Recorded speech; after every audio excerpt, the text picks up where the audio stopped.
And the press is now controlled by 5 giant corporations that own 14,000, virtually all of the 14,000 radio stations in our country, all 2,200 TV stations, 80% of our newspapers, all of our billboards, and most of the large internet content providers.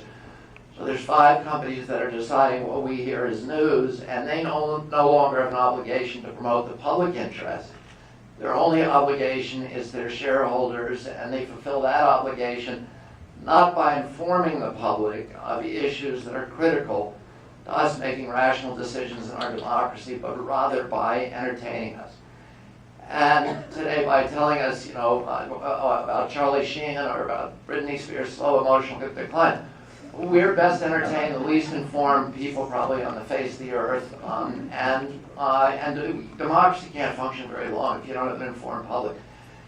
To fill that vacuum, you've seen documentary films really take on a critical role. My sister, Rory, who's here tonight, makes documentary films. I'm very, very proud of that. For HBO and others, and she's at Sundance year after year after year, and has been nominated for Oscars. But people in this country wouldn't know about fracking, for example, if it weren't for the movie Gaslands. Most Americans wouldn't consider global warming an important issue if it weren't for Al Gore's film An Inconvenient Truth.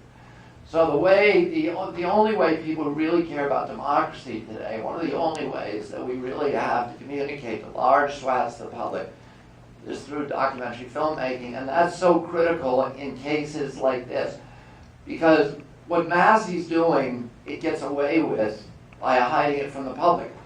Even people in Charleston, if you drive outside of Charleston, people in Charleston don't know this is happening. And they live, it's all around them. But the way that the coal companies do it is they call it green stripping. They leave these kind of Potemkin villages of tree stands between the road and the first ridge line. So if you drive down the roads in West Virginia, you won't see any of this.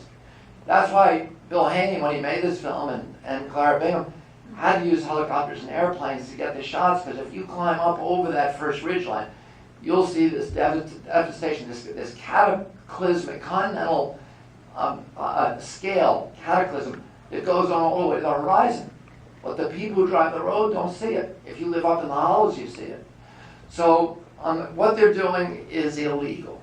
They've flattened it, they've blown up over the past 10 years, 500 biggest mountains in West Virginia. If you filled 25 miles of a Hudson River stream, you would go to jail. If you blew up a mountain in the Berkshires, the Catskills, the Adirondacks, or in California, Colorado, Utah, you would be put in a place for the criminally insane. But in West Virginia, they can fill not just 25 feet of a Hudson River stream, they have filled, over the past 10 years, 2,500 miles of rivers and streams.